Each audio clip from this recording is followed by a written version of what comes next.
Hey, what's up, guys? 3-minute theology. Here we go. Question number one. Number one objection to Christianity. How do we know that there's a God? So there's order to the universe. That's number one. There's not chaos. Anytime there's order, we have to believe that there's an intelligent mind behind that order. Anything that's ordered in the universe, we have to believe somebody or something put that into order. So the fine-tuning of the universe, the fact that temperatures are perfect, the magnetic pull is perfect, the fact that the ocean tides are perfect, the fact that the moon is the right distance, the sun is the right distance, all of those things are order. The fact that the universe is still expanding, we can bring it back to a single point.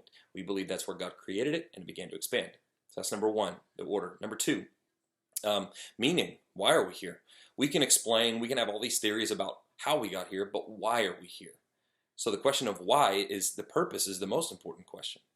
So we believe that there's a God who created us for relationship, for love, because he created a good order in a world where he wanted to have relationship with human creatures and all of his creation. Number three, human value.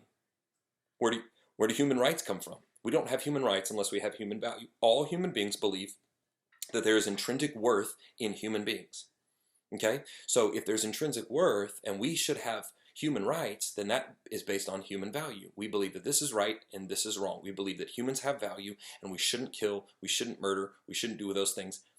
So that's number three, human value, which leads to four, morality.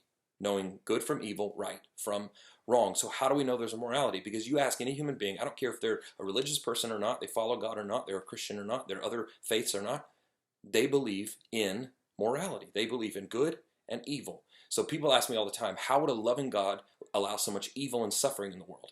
Well, here's the point. If you claim that there's evil, you have to separate it, a line between good and evil. So if you use the term evil, you have to assume there's good. And if there's good in the universe, there's a perfect good, which is the standard by which we live, and that's God.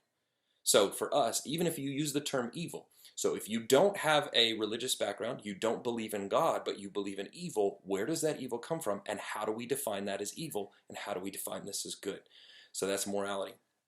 And then the final thing is, I would say, is destiny. Where are we going? All human beings have this intrinsic thing in us that we know we've come from somewhere and we're going to somewhere. That's why we're fascinated by the supernatural. That's why we have shows about superheroes. That's why we have shows like I've been watching some Disney movies with my girls, and it's obsessed with redemption because human beings believe in that. How do we know there's a God? Guys, there's so many reasons out there, but in this 3-minute theology, I only have time to do a couple of them. But remember that. 1, order. 2, the meaning to the universe. 3, human value and human rights. 4, morality. And then, of course, number 5, where we're going and what we believe is humanity. I love you guys. See you next 3-minute theology.